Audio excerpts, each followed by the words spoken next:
What would you do if the people closest to you, the ones you loved and trusted most, turned on you, trying to strip away your dignity, your fortune, and your very essence?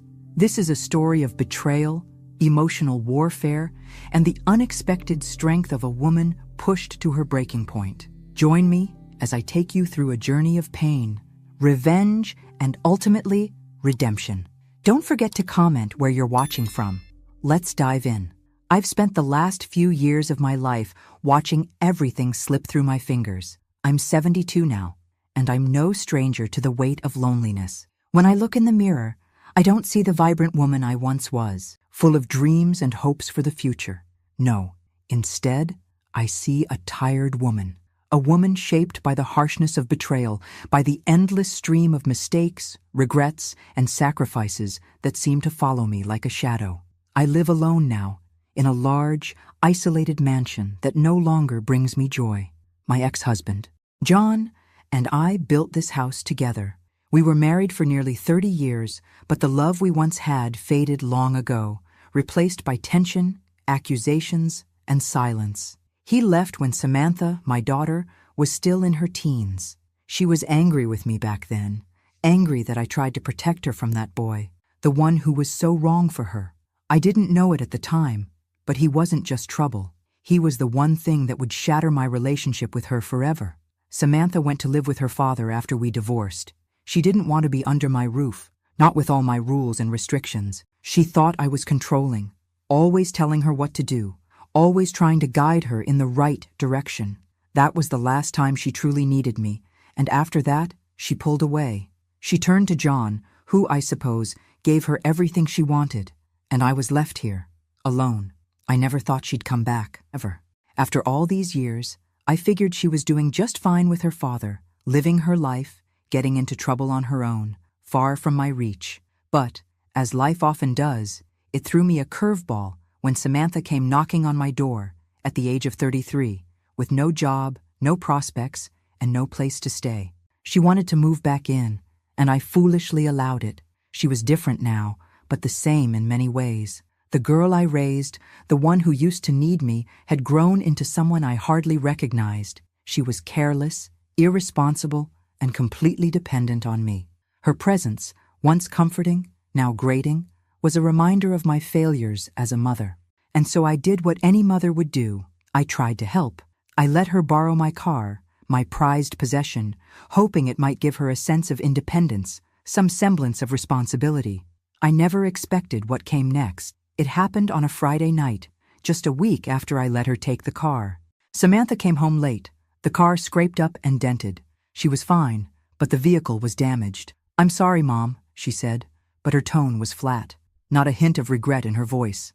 I asked her what happened, but she barely looked at me as she walked past, heading upstairs without offering much of an explanation. I tried to stay calm. I really did. But when I went outside to inspect the damage, I felt my blood boil. I had worked my whole life for that car. Everything I had, every penny I earned, went into ensuring that I had a life of comfort and luxury. And there she was, treating it like it was nothing. I called after her, my voice shaking with frustration. "What the hell happened to the car, Samantha?" She stopped, turned around, and for the first time in a long while, looked me dead in the eye. "It's just a car, Mom. It's not like I wrecked my life." My heart dropped. "A car? You can't even take care of the simplest things. And you still don't get it. You're not a kid anymore, Samantha. It's time to grow up." She rolled her eyes, crossing her arms. "You're too controlling, you know that? I'm not a little girl anymore. Maybe you're the one who needs to change. Maybe you're the one who's getting old, who's losing it. Maybe you're the one who needs help." And then she stormed off. It was in that moment, staring at the dented side of my car, that I realized just how much I had lost. Not just the car, but my daughter. She didn't respect me anymore. She didn't care about me. And for what? Because I tried to protect her? Because I loved her too much? It felt like all of my years of sacrifice, of trying to keep her from falling into the same traps I had been in vain. I don't know what came over me after that conversation. I had put up with too much. For years, I let her get away with everything. She had manipulated me, guilt-tripped me, made me feel like I was the problem. But that was it. I wasn't going to be her doormat anymore. Not for her, not for anyone. That night, as I lay in bed, staring at the ceiling, the weight of it all crushed me. I wasn't just angry. I was humiliated, heartbroken, and absolutely done. I had spent my whole life trying to make everyone around me happy, trying to fix everything that went wrong. But at what cost? Where was the respect for me? Where was the love? The next morning, I woke up with a new sense of clarity. A plan started to form in my mind, and I realized that the only way to regain control of my life, my happiness, was to make a bold move. A move that would not only shock Samantha, but also show her just how far I was willing to go to protect what was left of me. I knew what I had to do next. I didn't know how it would play out, but I was done playing the victim. It was time to take back control. The day after Samantha wrecked my car, I made a decision that changed everything. I had been trying to convince myself for years that maybe, just maybe, she would grow up, that things would get better. But I realized, in that quiet moment, as I stared out the window, that if I didn't take control of the situation now, I might lose myself entirely. I was tired of being treated like I was disposable, like I was the one who was always in the wrong. Samantha came downstairs later that morning, eyes still heavy from the night before, but she barely acknowledged me. Her usual nonchalance was in full effect. She was so used to getting away with everything. I couldn't stand it anymore. "Do you even care about this house?" I asked, my voice steely, my patience wearing thin. She turned to me, expression blank. "I care about getting a roof over my head," she muttered, grabbing a cup of coffee from the counter. "And what else? You come here, you wreck my car, and you don't even bat an eye. Do you understand how much that hurts, Samantha?" She paused, her eyes flickering with something between annoyance and guilt. But guilt didn't last long with Samantha. She scoffed, rolling her eyes. "Oh, please. You always do this. You act like everything's so important. It's just a car. It's just a little damage. Why are you so dramatic?" I felt a sharp pain in my chest. There it was again. She saw me as weak, as over-emotional, as someone she could push around. My anger rose, but I had to stay calm.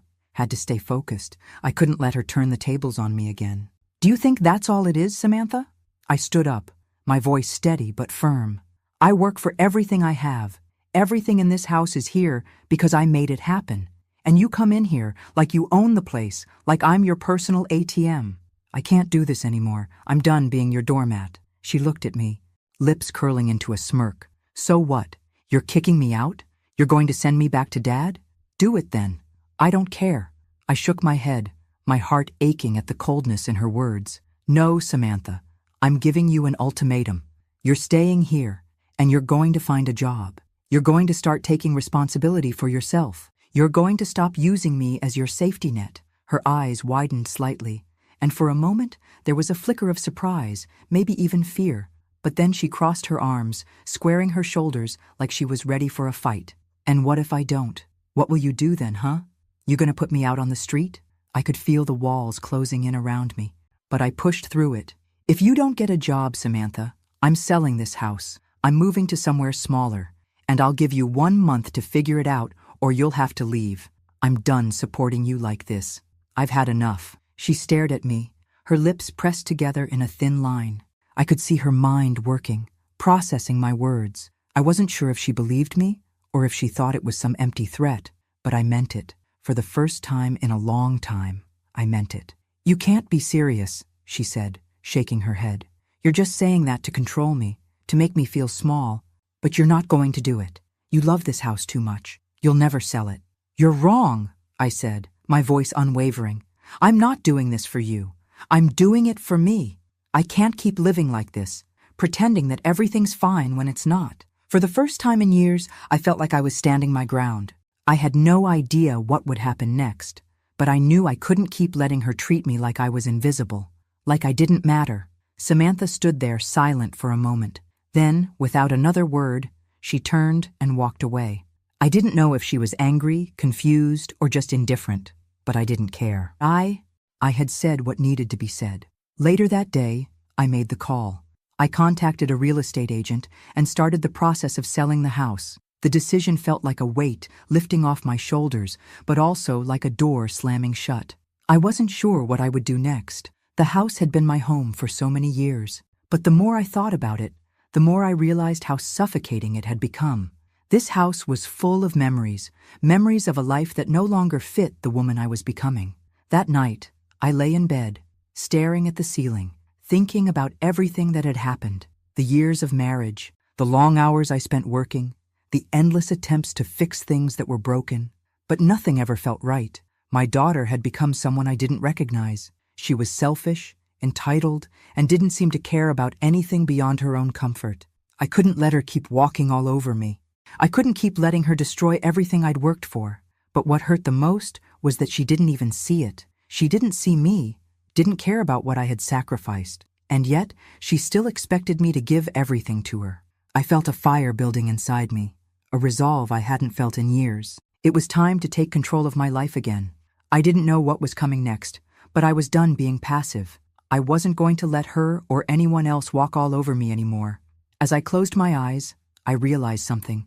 This wasn't just about the house. It was about me reclaiming my power. And whatever came next, I was ready for it. But I had no idea that the storm was only just beginning. The days following my ultimatum felt like an avalanche, everything rushing downhill and threatening to crush me. Samantha barely spoke to me, retreating into her room as if I had never said a word. I knew she was angry, but she was always angry. That was her thing. She never liked being told what to do, never liked being held accountable. And yet, here I was, trying to do the one thing that could help her, force her to stand on her own 2 feet. It wasn't easy for me either. I had spent my entire life catering to the needs of others. John, Samantha, even my friends, who would call on me for advice or help, and I'd drop everything to be there. I was the one people relied on. But who relied on me? It was a bitter pill to swallow, realizing that I had never truly asked for anything in return. And now I was facing the consequences of that. Samantha's silence was a weapon, one she used with precision. She didn't need to say anything to make me feel like the villain. The way she avoided me, the way she refused to lift a finger around the house, it was a clear message. You don't matter, it seemed to say. But then, a week later, she made her move.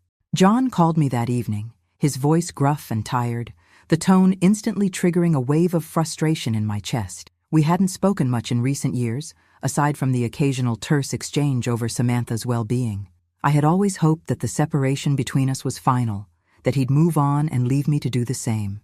But now he was on the line, and I could already hear the edge of concern in his voice. Marlene, we need to talk about Samantha, he said, his words deliberate.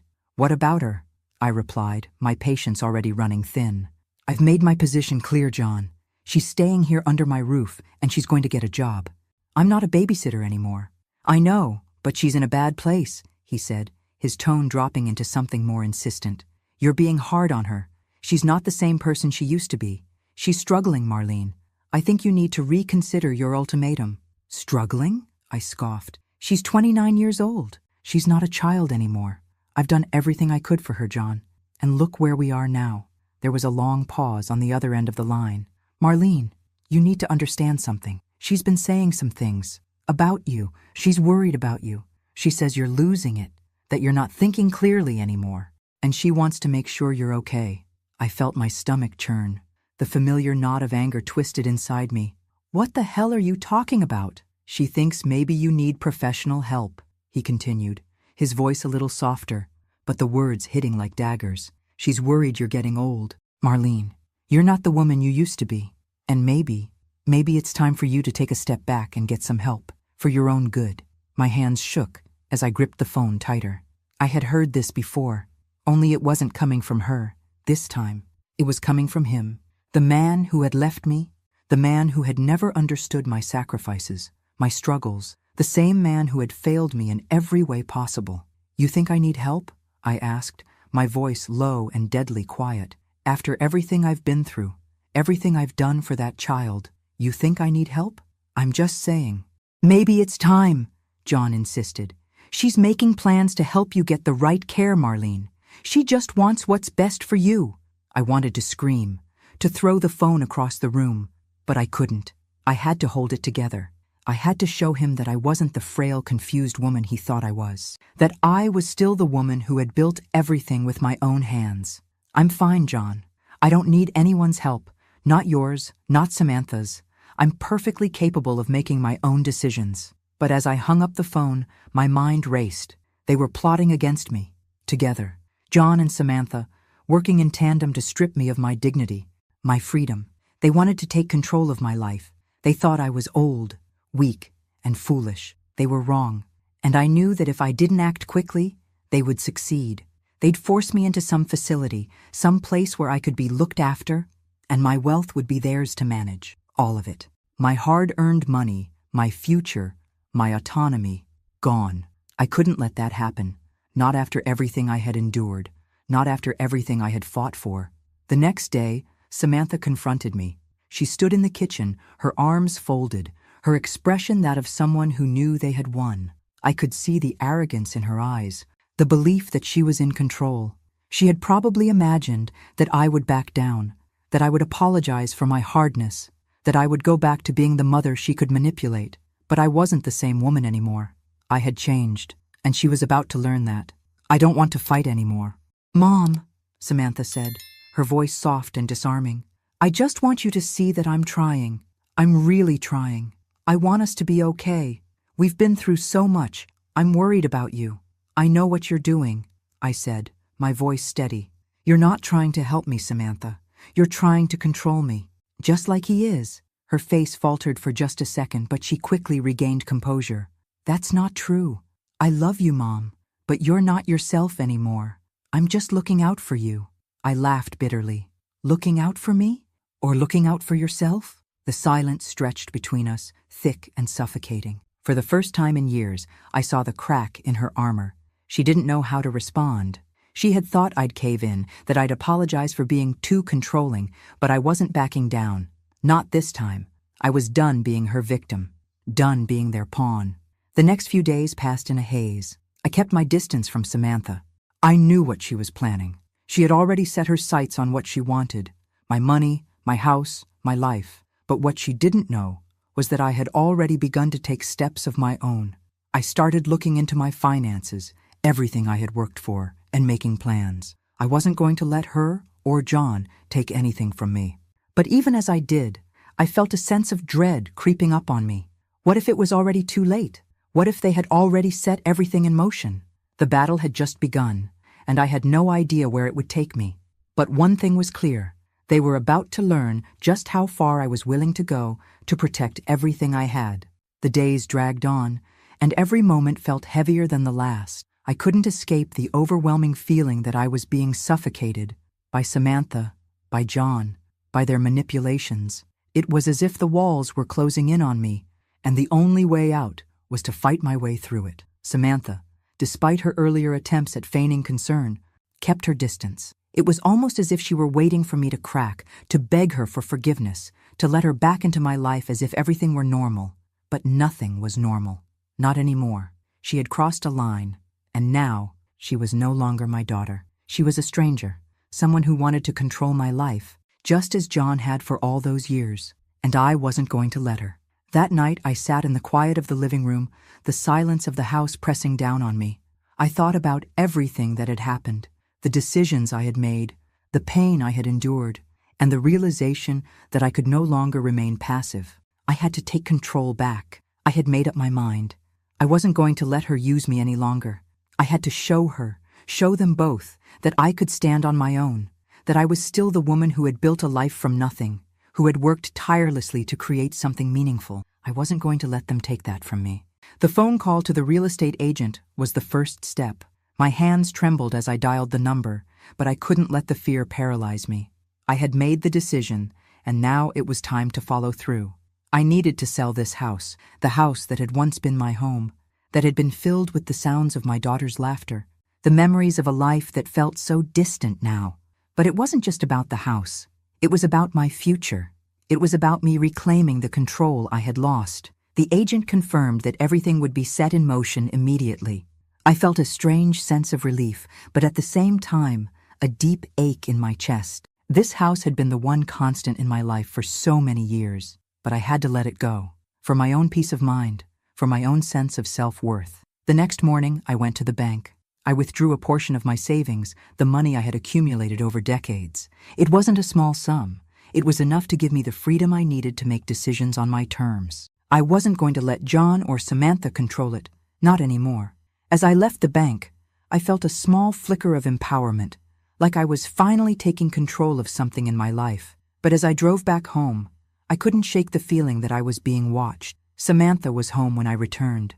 She had been unusually quiet for the past few days, probably simmering over my decision. She was waiting for me in the kitchen, standing by the counter with a glass of water in hand. The moment I walked in, she spoke, her voice strained. "I know what you're doing," she said, her eyes narrowed. "You're selling the house? You think that's going to fix everything?" I didn't answer right away. Instead, I took a deep breath, my mind racing. It wasn't just about selling the house. It was about showing both of them, that I could still make my own decisions. I wasn't some fragile old woman they could walk all over. I wasn't going to be manipulated anymore. "I am," I said, my voice steady. "And I'm going to do it because I need to. I need to get out of here, Samantha. I need a fresh start." She scoffed, setting her glass down on the counter with a loud thud. "A fresh start? What's that supposed to mean? You think running away from everything is going to solve your problems? You're just going to throw it all away just like that?" I could feel the heat rising in my chest, the anger I had been holding back for days threatening to spill over. "I'm not throwing anything away. I'm taking control of my life, something you've never understood.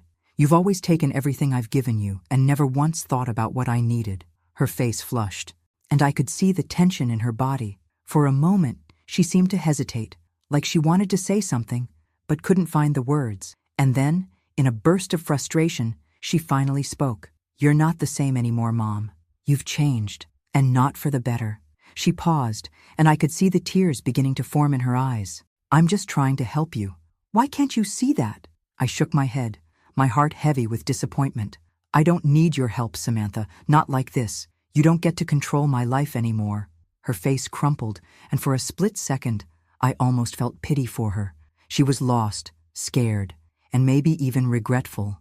But I couldn't go back. Not now, not after everything. I had given her everything I had, and it was never enough. Now, it was time to think about myself for once. She stood there, silent, her eyes searching mine for something. Maybe an apology, maybe an excuse to make everything okay again. But I had nothing to give her. Not anymore. I had already given too much. "I'm not asking for your forgiveness," I said, my voice quiet but firm. "I'm doing what's best for me, and you're going to have to find your own way." With that, I turned and walked out of the kitchen, leaving her standing there. As I moved through the house, I felt a strange sense of finality. This was the moment I had been waiting for. The moment I stopped being her caretaker, her emotional punching bag, and started being the woman I was meant to be. But even as I felt a glimmer of victory, a knot twisted in my stomach. I knew what was coming next. Samantha wouldn't let me go that easily, and neither would John. They were going to fight me for control, and they would stop at nothing to get what they wanted. I wasn't ready for what would happen next, but I had made my choice, and I would stand by it, no matter the cost. The days that followed my confrontation with Samantha were a whirlwind. I thought she would be angry. I thought she might lash out, but what I wasn't prepared for was the quiet war that would follow. She didn't cry, didn't shout, didn't even try to manipulate me like she had done in the past. Instead, she went silent. The kind of silence that felt colder than any argument could. I had made my move, and now I could feel the tension in the air. She was no longer the girl I once knew, the one who sought my advice, my approval, or my love. She was distant, calculating even, and I knew she was plotting her next step. She had always been like that, never showing her hand until it was too late. That morning, as I sat in the kitchen sipping my coffee, my phone rang. I didn't recognize the number, but something about the timing made my heart skip a beat. I almost didn't answer, but then I did. It was John, my ex-husband. "Marlene, we need to talk," he said, his voice carrying a mix of authority and concern. "I know things have been difficult between us, but this situation with Samantha, you're pushing her too hard. She's not in a good place right now. She's fragile, and you need to understand that." I clenched my jaw, trying to steady my breathing. I wasn't about to let him manipulate me again, not after everything he had done. "John, I'm not going to let you use her as a pawn in your game. I'm doing what's best for me, and maybe, just maybe, that's what she needs too. She's an adult. She's not a child anymore." There was a long silence on the other end. "You're not thinking clearly. Maybe you're not as capable as you think." I think it's time you consider getting some help, Marlene. I'm serious. I felt the blood rush to my head. I could hear Samantha's influence in his voice. They had been talking behind my back, conspiring together. I had known it, but hearing it confirmed hit harder than I expected. Help? I asked, my voice barely above a whisper, seething with anger. You're really going to suggest that I need help, John? You're the one who walked out on me. You're the one who left me to pick up the pieces of our broken marriage and raise our daughter alone. And now, you think you can just swoop in and decide what's best for me? Marlene, please. I'm just trying to look out for you. You're getting older. I don't want to see you fall apart. I could feel the weight of his words pressing down on me. He wasn't concerned for me. He was concerned for himself, for the money, the power, the control. This wasn't about my well-being. This was about keeping me weak, keeping me in line so they could take what they wanted. I wasn't going to fall for it. No, John, I'm not falling for this, not again. You and Samantha have been plotting behind my back, trying to take my life away from me. You think I don't see it? There was another long pause. I could almost feel the distance growing between us, like something was breaking in that moment. I'm sorry you feel that way, Marlene, he said softly, but his words carried an edge. But I won't let you destroy yourself. Destroy myself? I echoed, my voice trembling with a mixture of anger and sorrow. You're the one who destroyed this family. You're the one who broke everything apart. I'm not the one who needs help. You are, and if you want to help me, you'll stay out of my way. I hung up the phone before he could say another word, my heart pounding in my chest. My hands were shaking. I had never been so angry, so hurt, but something else had shifted in me. I wasn't afraid anymore. I wasn't going to let them push me around, not this time. Samantha didn't talk to me for the rest of the day. I could tell she was planning something. She had that look in her eyes, the same one she'd had when she was a teenager, the one she used when she thought she could manipulate me into doing what she wanted. But I wasn't going to be manipulated, not anymore. By the time evening came, I received a letter from John's lawyer. I opened it with shaking hands, my heart sinking as I read the words. The letter was a formal request to have me evaluated by a psychiatrist. It wasn't just about Samantha's concern for me anymore. It was a legal move. They were trying to take control of my life, my finances, my future. It was the first real shot fired in this battle. I read the letter several times, each time growing more enraged. They were taking it a step further. They didn't care about me. They didn't care about my well-being. They cared about power. They cared about the money. My money. The idea of them being in control of my life, my decisions, made my blood run cold. I wasn't going to let this happen. I couldn't. But what could I do? How could I fight back? I paced the living room, my mind racing. They were trying to break me down, trying to make me believe I was losing my mind, trying to make me doubt myself. But I knew who I was. I knew what I was capable of, and I wasn't going to let them steal that from me. I had to fight back. But this time, I wouldn't do it with anger. I would do it with precision. I would outsmart them. It wasn't just about the house, the money, or the power anymore. It was about my dignity, my sanity, my life, and I wasn't going to let them take it. I started making plans. I called my lawyer the next morning, setting everything into motion. I would fight this in court. I would fight for my right to control my own life. I didn't care how long it took. I didn't care what I had to do. I was done being the victim, and I was going to make them regret ever thinking they could control me. The battle had officially begun. Samantha and John had made their move, and now I had to outmaneuver them. I wasn't going to lie down and let them strip me of everything I had built, my life, my dignity, my independence. They wanted to control me, manipulate me into submission, but I wasn't about to give them that satisfaction. It started with the letter, their legal request to have me evaluated, to make it official that I was unfit to make decisions for myself, felt like a punch to the gut. But as the days passed, I grew more focused, more determined. The fear they tried to instill in me began to burn away, replaced by a cold, calculating resolve. I wasn't just fighting for my house, my money. I was fighting for my life, for the years of hard work and sacrifices I had made to get to where I was. I hired a lawyer, someone I knew I could trust, a woman named Linda, who had come highly recommended by a friend of mine. The moment I walked into her office, I felt a sense of relief wash over me. Linda was sharp, confident, and understanding, qualities I hadn't realized I needed until that moment. We're going to fight this. Marlene, Linda said, after I explained the situation, I'll handle the legal side, but we need to prepare. We need to build a case that shows you're in full control of your mental faculties. We'll need witnesses, evidence of your capacity to manage your own life. It was strange to hear her say it so matter-of-factly. I'd spent so many years doubting myself, so many years feeling like maybe I was losing touch with reality, but Linda made it clear. I was in control, and if anyone was trying to take that from me, we would fight them with everything we had. The first few weeks were agonizing. I had to gather everything: financial records, emails, statements from friends who could vouch for my state of mind, for my ability to make decisions. It was exhausting, emotionally draining, and I felt a constant weight on my shoulders. Every conversation with Linda, every meeting with the lawyer, felt like another step deeper into the rabbit hole of their manipulations. Samantha didn't make an appearance at first. She knew what I was doing, what I had planned, but she stayed away, probably hoping I'd falter, that I'd reconsider.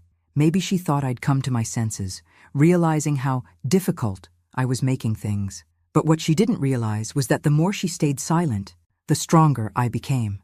And then, just when I thought things were settling into a rhythm, John made his next move.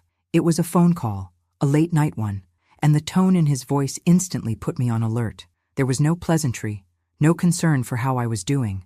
It was all business, cold, calculating. Marlene, I'm going to have to be blunt, he began.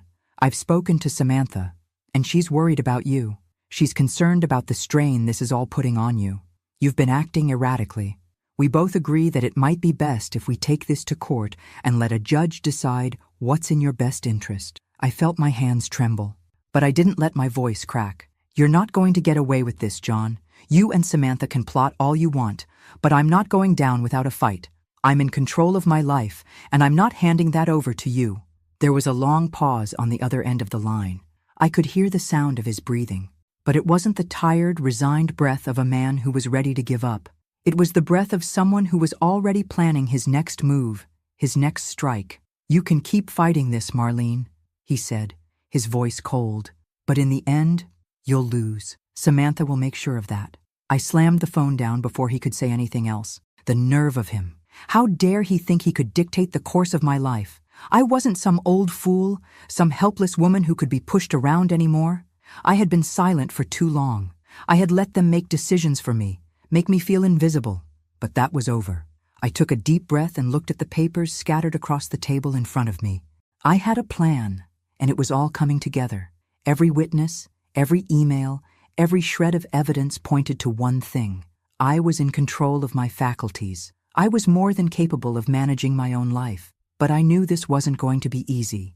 It wasn't just about me anymore. It was about proving to everyone, especially myself, that I was still strong, that I could still stand up for myself, no matter how old I was. And I couldn't let Samantha and John win. The weeks passed in a blur of legal jargon, meetings with Linda, and sleepless nights where I thought about everything I had lost and everything I had left to fight for.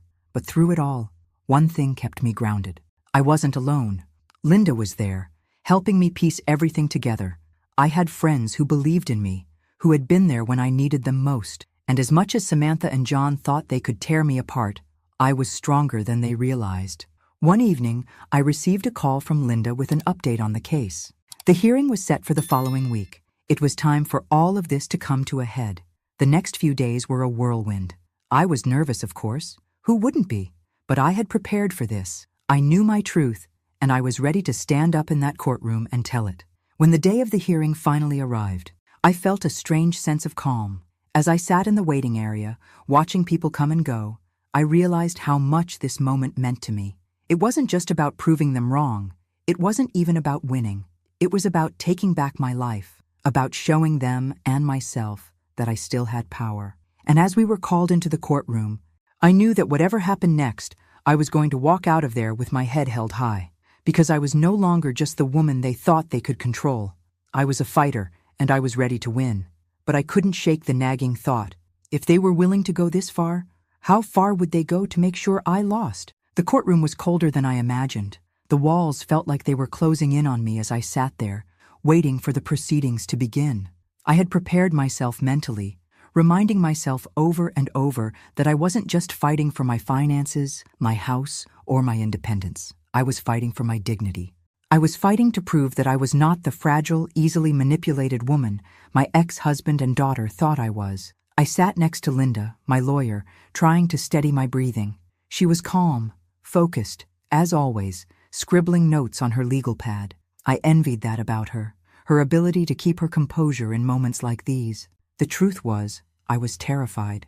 Terrified not of losing the case, but of losing myself, of losing the sense of control that had, until recently, been the only thing I felt I had left. As the door to the courtroom opened, I felt a chill run through me. John walked in first, followed by Samantha. She looked more put together than I had ever seen her, her hair styled, her face meticulously made up. I noticed, too, how she kept glancing at me with an air of superiority, as if she had already won. She didn't even need to speak. Her presence alone, the confident way she carried herself, was enough. She was the one who had been fed the story, that I was losing my mind, that I couldn't be trusted. And there, sitting in the courtroom, I realized just how far they had gone in their manipulation. They had painted me as the villain, the crazy woman, the one who needed to be taken care of, all to gain control of everything I had worked for. "Your Honor," Linda began. Linda, standing and addressing the judge as she rose from her seat. "We are here today to prove that Marlene Roberts is more than capable of managing her own affairs, and that the accusations against her, made by her daughter and ex-husband, are baseless and unfounded." I felt my chest tighten at the sound of Linda's voice. She was the calm in the storm, but it was my storm, and everything inside me was telling me this would be harder than I thought. I glanced over at Samantha, who avoided my gaze, sitting there with an expression I couldn't quite read. John, on the other hand, sat with his usual arrogance. He was certain of the outcome. They both were. The judge was an older man, his glasses perched low on his nose as he scanned the papers in front of him. He had the air of someone who had seen it all, someone who had heard the same stories, the same accusations 100 times. I could see the skepticism in his eyes as he glanced at me, but I didn't let it shake me. I couldn't. "We'll begin with the petitioner," the judge said, nodding toward John's lawyer, who stood and began to speak. John's lawyer painted a picture of me that felt like a punch in the gut. He spoke of a woman who was no longer fit to make decisions for herself, someone who had become erratic and unpredictable, who couldn't manage her finances or care for herself. He presented examples of things that, in his view, showed my inability to function, how I had made poor decisions in the past, how I had neglected to manage my wealth properly, and how I had become withdrawn, unfit for the responsibilities I once handled with ease. It was all a carefully crafted story, designed to make me seem like someone who was losing her grip on reality. The words stung, even though I knew they were lies. I could feel the heat rising in my chest, the familiar feeling of frustration building inside me. But I couldn't let it show. I couldn't give them the satisfaction of seeing me break. Then it was my turn. Linda stood and turned to me with a nod. "Marlene," she said softly, her voice reassuring, "you're up." I stood slowly, my legs shaking, but I walked with purpose to the witness stand. The silence in the courtroom felt deafening as I settled into the chair, the weight of everyone's gaze pressing on me. The judge addressed me kindly, but I could hear the doubt in his voice. "Ms. Roberts, can you please explain to the court why you believe the claims made by your ex-husband and daughter are inaccurate?" I took a deep breath, my hands resting on the edge of the witness stand, gripping it as I collected my thoughts. I didn't know where to begin, but I knew I had to start somewhere. This wasn't just about proving them wrong. It was about proving to myself that I still had control over my own life. "I'm not losing my mind," I said firmly, looking directly at the judge. "I've worked hard my entire life. I've built everything I have, brick by brick, and I've never once asked for anyone's help. Yes, I'm older now. Yes, I may not be able to do things the way I used to, but that doesn't mean I've lost the ability to think for myself or to make decisions. It doesn't mean I'm incapable." I paused, taking in the silence that followed. I could feel the eyes of the courtroom on me, waiting for my next words. "I've raised my daughter on my own. I've dealt with hardship, with disappointment, with betrayal, and through it all, I've always been the one to hold it all together. The truth is, my ex-husband left me. He walked out, and I had to raise Samantha by myself. I never once asked him for help, And now, he wants to take control of my life. And Samantha, she's always been the same. She doesn't understand the responsibility of what it means to take care of yourself. She doesn't understand the consequences of her actions, and she never will until she learns the hard way. There was a long pause, and I saw a flicker of something in the judge's eyes. Maybe doubt, maybe acknowledgement, but I didn't care. I had said what needed to be said. John's lawyer stood and began to cross-examine me. He tried to rattle me, asking questions that I knew were designed to make me seem unstable. "Ms. Roberts," he said smoothly, "can you explain why you chose to sell your house? Why you decided to leave your daughter without any support?" I took a deep breath. "I sold my house because I need to live my life. I'm not going to be trapped in a place that reminds me of everything I've lost. And as for my daughter, she's an adult. It's time she learned how to take responsibility for herself." The lawyer's attempts to break me fell flat. I wasn't backing down. I wasn't the broken woman they thought I was. The rest of the hearing blurred by a mix of legal jargon, accusations, and attempts to twist my words. But I kept my focus. I kept my composure. By the end of the day, after all the back and forth, the judge finally announced that the court would recess until the next morning. As I sat in that cold, sterile courtroom, I knew the fight wasn't over. It was far from over. But something inside me had shifted. I wasn't afraid anymore. I had walked into that courtroom as a woman who felt invisible, weak, and broken. But as I stood to leave, I realized something. I was stronger than I had ever been. Whatever happened tomorrow, I had already won. The following day was a blur of anticipation. I could hardly sleep the night before the judge was to make his ruling. The courtroom was filled with the same tense silence I'd felt yesterday, only this time, I was steeling myself for what was to come. John, Samantha, and their lawyer sat on the other side of the room, their cold, calculating eyes watching me. I could feel the weight of their judgment, but it no longer made me shrink. I had spent so many years allowing them to control the narrative, to control how I saw myself. But now, standing here in front of them, I had learned something crucial. I was done being passive. I was done being the victim in this story. And as much as they wanted to tear me down, I was ready to face whatever came next. The judge entered, his heavy footsteps echoing in the silence. He didn't waste time. He sat down, adjusted his glasses, and looked at the lawyers before turning his gaze toward me. "Marlene Roberts," he said, his voice steady but soft. "After hearing the evidence presented by both sides, I'm going to make my ruling.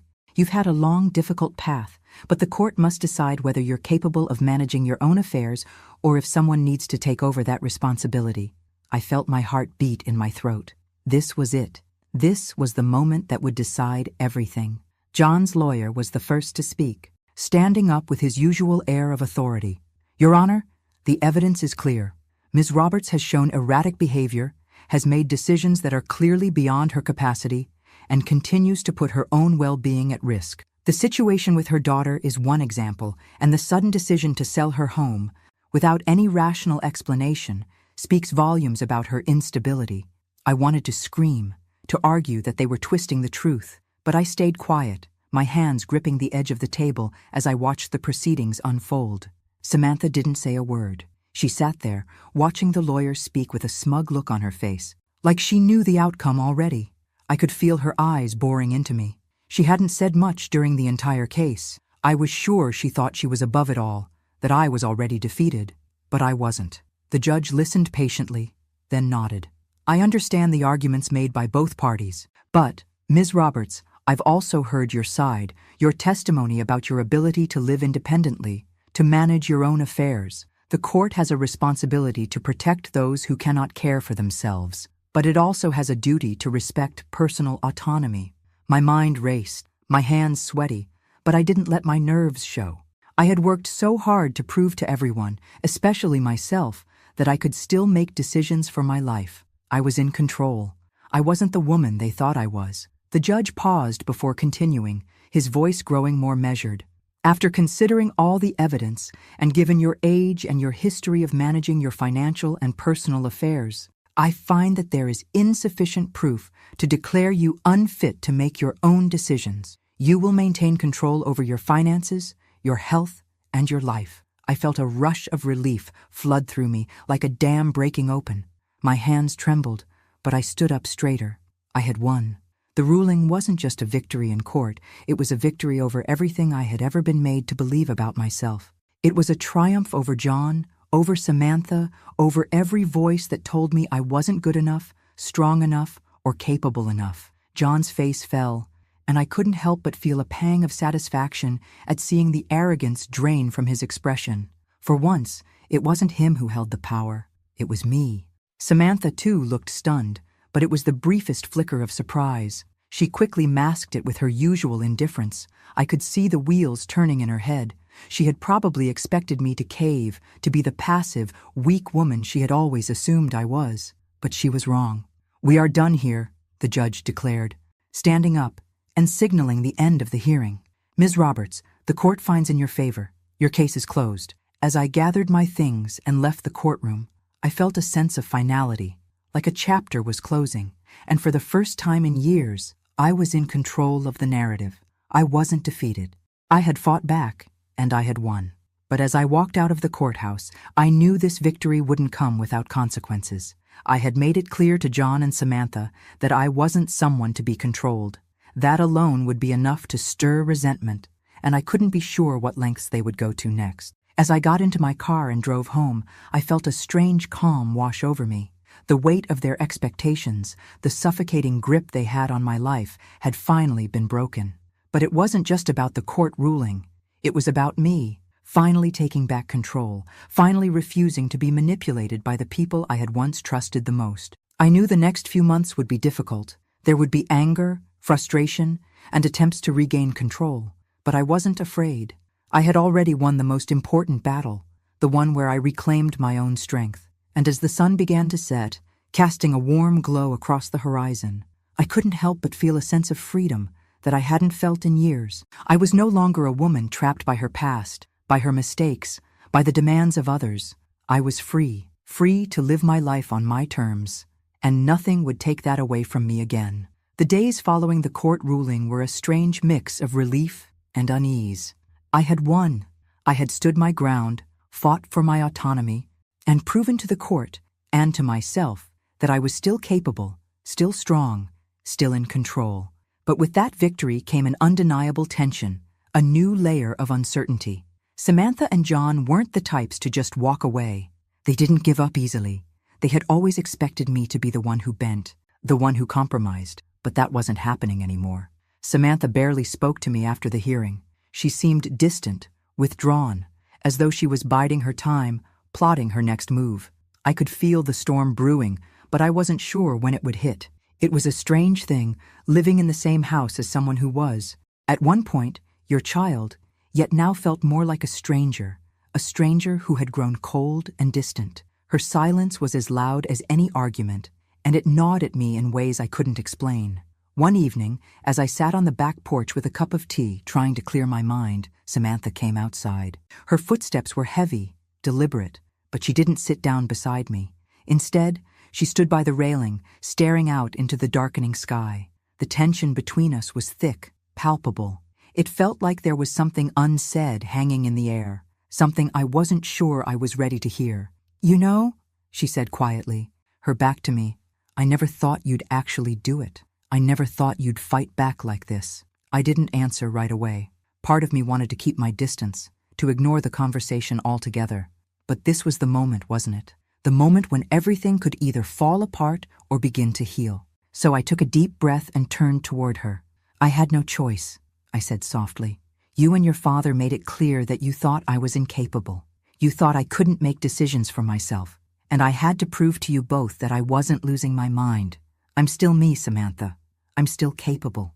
She didn't respond for a long moment, and for a brief second, I thought she might walk away again, retreat into the silence she had perfected. But instead, she turned toward me. There was something different in her eyes, something that looked almost vulnerable. "I didn't mean for it to get this far," she said, her voice barely above a whisper. I was scared. I was scared that you were slipping away from me, that I was losing you too. I didn't know what else to do." Her words hit me harder than I expected. They weren't an apology. They weren't even an explanation. But they were raw, honest in a way I hadn't heard from her in years. And for the first time in a long while, I realized just how much she had been hurting, how much she had been struggling with the idea that I was aging, that I wasn't the same mother she remembered.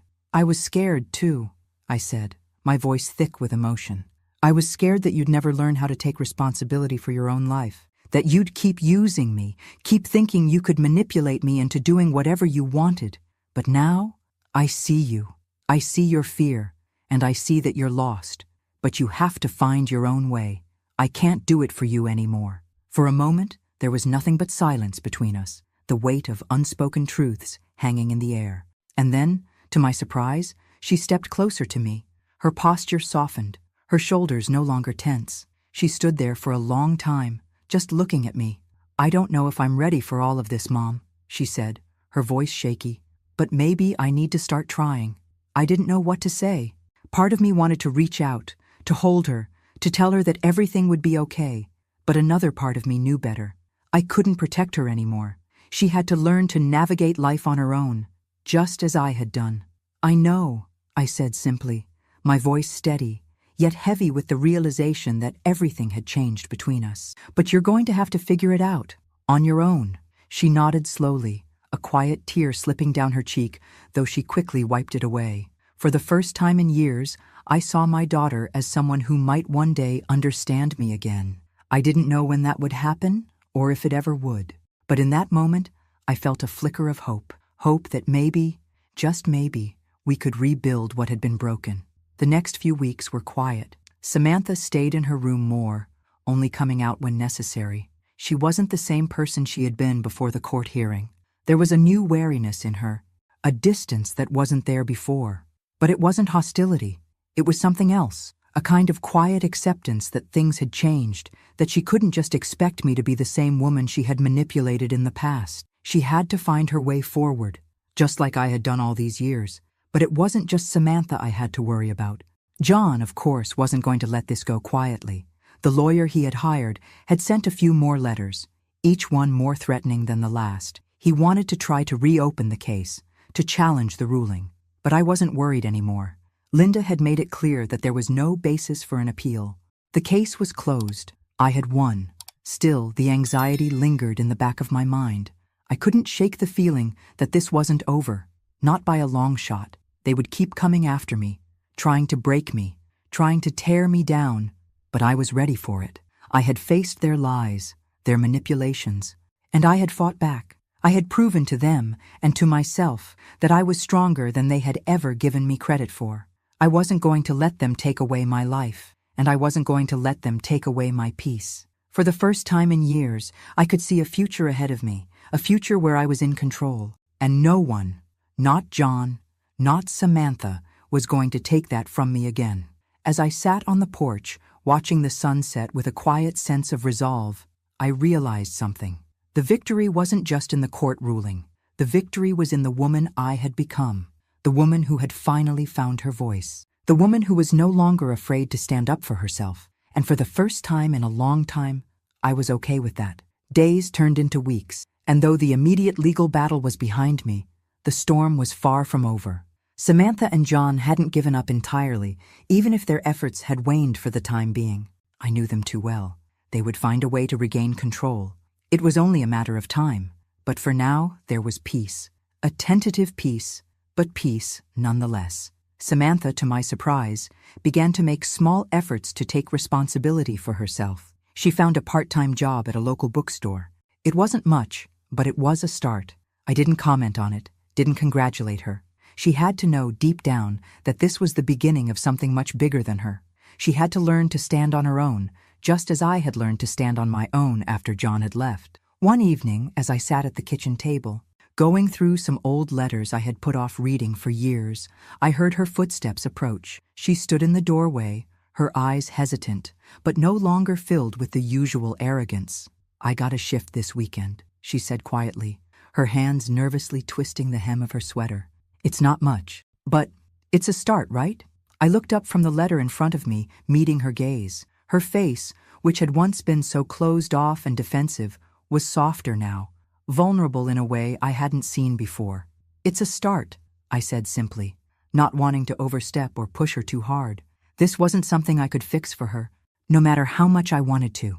She nodded, then hesitated before taking a step closer. "Mom, I just want you to know that I didn't mean for things to get this bad. I didn't know how to handle it, and I thought I was helping, but I wasn't." Her words hit me like a wave, surprising me in their honesty. For so long, I had been the one apologizing, the one bending over backwards to make things right, to smooth over the cracks in our relationship. But hearing her admit she had been wrong, that she was willing to acknowledge the harm she had caused, was a moment I hadn't expected. "I know, Samantha," I said, my voice low but steady. "I know, and it's okay. But you have to start taking responsibility for yourself now. That's all I've ever wanted for you." She nodded again, swallowing hard. "I'm trying, Mom. I really am. I didn't know what the future would look like for us. I didn't know if things would ever go back to how they were, or if they even could. But in that moment, there was a shift, a new understanding between us, a kind of unspoken acknowledgement that we both had work to do. But at least now, she was trying, and that was more than I had ever expected from her. The next few weeks felt like a slow unraveling of old tensions. Samantha kept her distance, but in a less confrontational way. She focused on her job, spent more time away from the house, and I could see her slowly starting to change. It wasn't a dramatic shift. It wasn't an overnight transformation. But there were moments, small moments, where I saw glimpses of the person she could become. And that gave me hope. John, on the other hand, had completely retreated after the court ruling. He didn't try to contact me directly, and his lawyer stopped sending threatening letters. It was as if the weight of the legal battle had finally crushed his resolve. I would have liked to think that he was done trying to control me, that he had accepted the outcome. But I knew him too well. He never let go so easily. One afternoon, I received an unexpected phone call. It was from John's lawyer. "I just wanted to inform you that Mr. Roberts is considering selling his share of the house you once owned together," the lawyer said, his voice polite, detached. "He's legally entitled to half the property's value, and he intends to pursue it." The news hit me like a gut punch. I had already fought for so much, my independence, my dignity, my control over my life. And now it seemed John wanted to take something else from me. The house, the one place that had been mine, that I had poured everything into. It wasn't about the money, not entirely. It was about the principle. It was about John's need to remind me that he could still take something from me. I paused for a long moment, taking in the news. It would be a legal battle, no doubt. A lengthy one.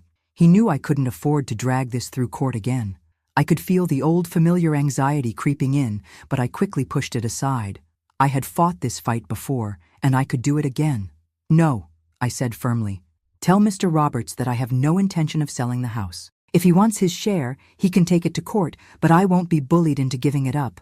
The lawyer sighed, clearly disappointed. "Very well. I'll inform him of your decision." I hung up the phone and sat in silence for a moment, my fingers clenched tightly around the receiver. I wasn't surprised by John's latest move. It was exactly what I had expected. He wasn't done yet. He wasn't going to let me have the final say. But the truth was, I wasn't backing down. I had fought for my freedom, my life, and now I would fight for the home I had built for myself. I wasn't going to let him take that from me too. The next few days were a blur of paperwork, legal consultations, and more letters from John's lawyer. It felt like I was back in the thick of it again, fighting for my right to live my life as I saw fit. But this time, it was different. This time, I was ready. I had already survived the worst of it. I had already taken back control of my life. The house, though it held memories of a painful past, was mine now, and I would defend it with everything I had. But even as I prepared for the next round of this battle, I couldn't help but feel a quiet sense of pride. I had come this far. I had survived, and I would continue to survive, no matter what John or anyone else threw at me.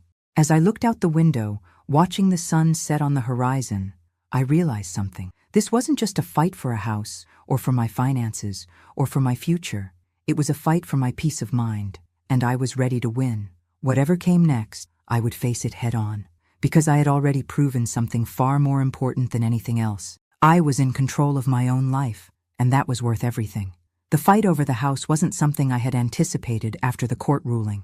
It felt like everything I had worked for, the peace, the quiet, the stability I had fought to reclaim, was slowly slipping through my fingers. John had made it clear that he wasn't ready to walk away just yet. And this time, it wasn't just about him or Samantha trying to manipulate me. This was about his greed, his desire to always have control over something, no matter what it took. I had already made my decision. I wasn't going to sell. I couldn't, not after everything I had gone through. This house, this place, was my last piece of independence. It wasn't just a building. It was a symbol of everything I had fought for.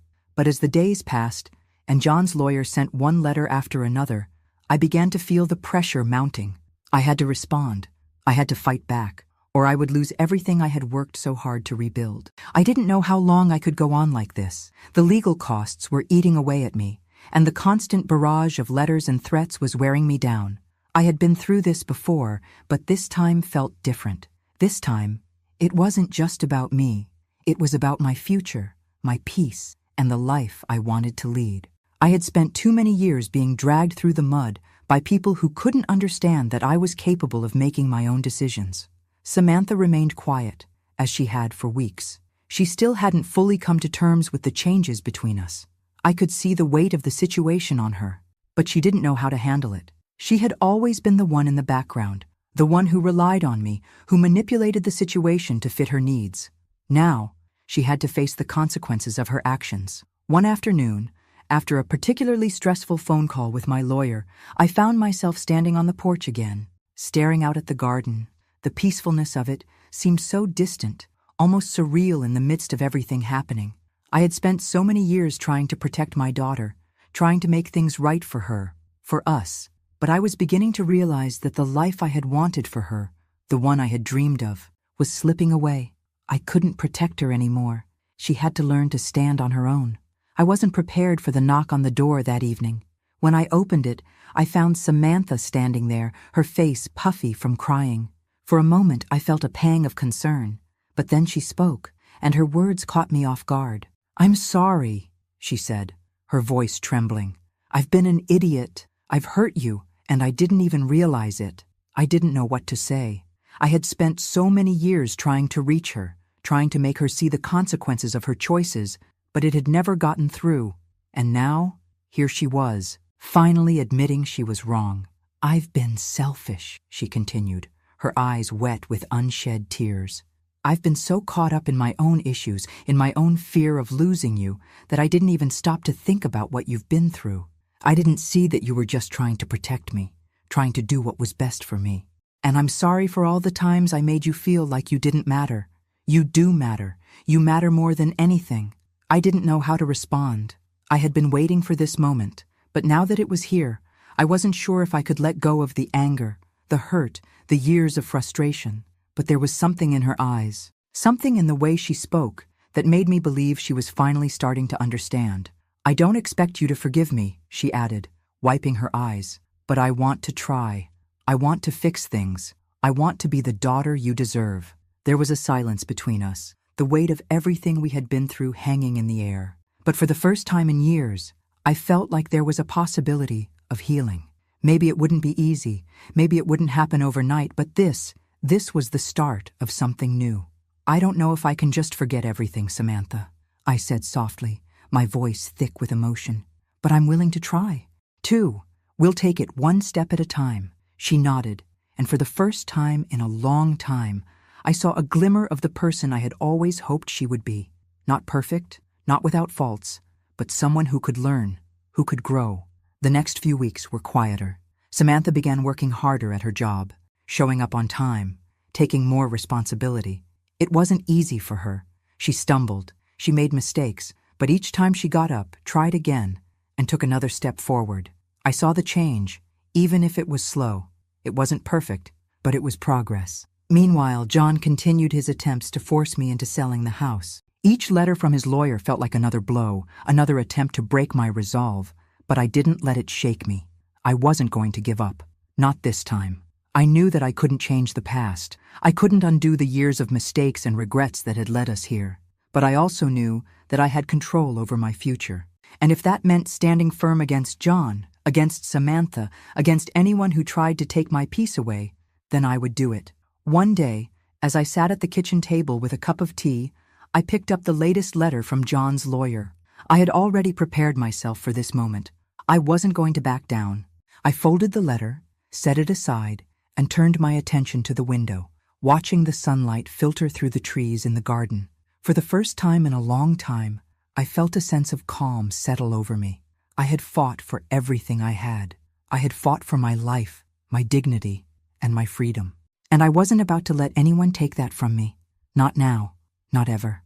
As the days went by, I felt the weight of the past slowly lifting. I had my daughter back, in a way. I had my life back, and I was no longer afraid of the future. Whatever came next, I was ready for it. Because this time, I wasn't just surviving. I was living, and nothing, no one, could take that away from me. The sun was beginning to set as I sat in the living room, my gaze lingering on the familiar walls of the house. It had been months since the court battle, months since everything had changed, and yet it felt like time had stopped. The house was quiet, more peaceful than it had ever been. The constant tension that once hung in the air had dissipated, replaced by an almost gentle silence, a silence that I had fought so hard to create, a silence that was mine to hold. Samantha had come a long way in such a short time. Her transformation wasn't drastic. It wasn't dramatic, but it was real. She was working now, saving up for her own place, and for the first time in a long time, I could see a future for her. She was growing, learning to be independent in a way I had once hoped for. It wasn't easy, but it was progress. She wasn't the same girl I had spent years trying to protect, and maybe that was okay. She had to find her own way, just as I had done. I couldn't carry her anymore. The peace we had now wasn't perfect. There were still awkward silences, lingering resentment in the air every now and then. But there was a mutual understanding, an acceptance that things had changed. Samantha no longer viewed me as an obstacle or someone to be manipulated. We didn't have the perfect relationship, but we were working toward it. John, however, was a different story. Though he had stepped back from his legal pursuits for the time being, I knew better than to believe he was truly done. He hadn't given up on trying to get me to sell the house, to sell my life, but I had already proven to him, and to myself, that I was no longer the same woman I had been when he left. He had no control over me anymore. I had fought for my right to live independently, and I wasn't going to let him take that from me. Not now, not ever. I stood from the couch and walked over to the window, staring out at the garden. It was a small, quiet place, but it was mine. And for the first time in a long time, I felt a sense of gratitude for it. The flowers I had planted with my own hands, the trees that had grown taller with each passing year, it was all mine, a testament to the life I had built, a life that I had fought for, against all odds. A knock at the door pulled me from my thoughts. I turned, hesitant at first, but then I recognized the familiar face standing in the doorway. It was Samantha. She was holding a small box in her hands, looking a little nervous. "Mom, can I come in?" she asked, her voice softer than usual. I nodded, stepping aside to let her in. She hesitated for a moment before entering, her eyes glancing around the room. There was a brief silence before she spoke again, the box still clutched in her hands. I found something," she said, her voice tinged with uncertainty. "It's from when I was little. I thought you might want to see it."